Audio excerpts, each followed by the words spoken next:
आज की इस वीडियो में हम बात करते हैं कि शिशुनाग वंश की स्थापना किसने की थी और शिशुनाग के बाद इसका राजा कौन होता है और शिशुनाग वंश की समाप्ति किस तरीके से हो जाती है।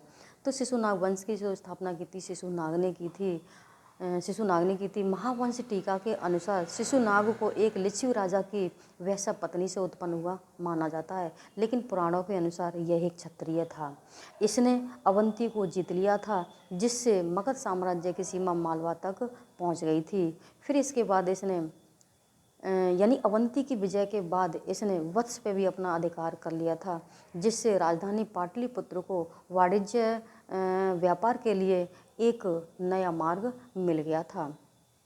अब शिशुनाग ने गिरिब्रिज के अतिरिक्त इसने वैशाली नगर को भी इसने अपनी दूसरी राजधानी बनाया था। जिस तरीके से हम ये देखते हैं कि शिशुनाग वंश पर लगभग 412 ईस्वी से 394 ईस्वी तक इसने शासन किया था।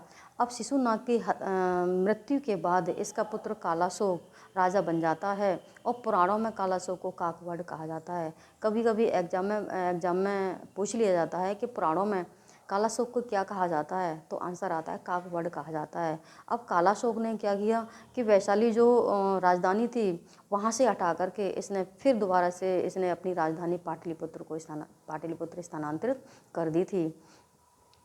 अब क्या हुआ कि कालाशोक के शासन काल में ही द्वितीय बौद्ध संगीति होती है और द्वितीय बौद्ध संगीति में बौद्ध संघ दो संप्रदायों में बढ़ जाता है। पहला जो संप्रदाय बनता है वो होता है स्थविर होता है और दूसरा जो संप्रदाय बनता है वो महासंघिक होता है। इस तरीके से संप्रदाय दो भागों में बढ़ जाता है। अब बाणभट्ट की जो हर्षचरित जो पुस्तक थी उसमें लिखा था कि राजधानी के समीप घूमते हुए किसी व्यक्ति ने कालाशोक की हत्या कर दी थी। इस तरीके से हम ये देखते हैं कि जो कालाशोक के जो 10 और जो पुत्र थे उन्होंने शिशुनाग वंश पर लगभग 22 वर्षों तक सम्मिलित रूप से उन्होंने शासन किया था। इस तरीके से शिशुनाग वंश की समाप्ति हो जाती है। फिर इसके बाद आता है नंद वंश।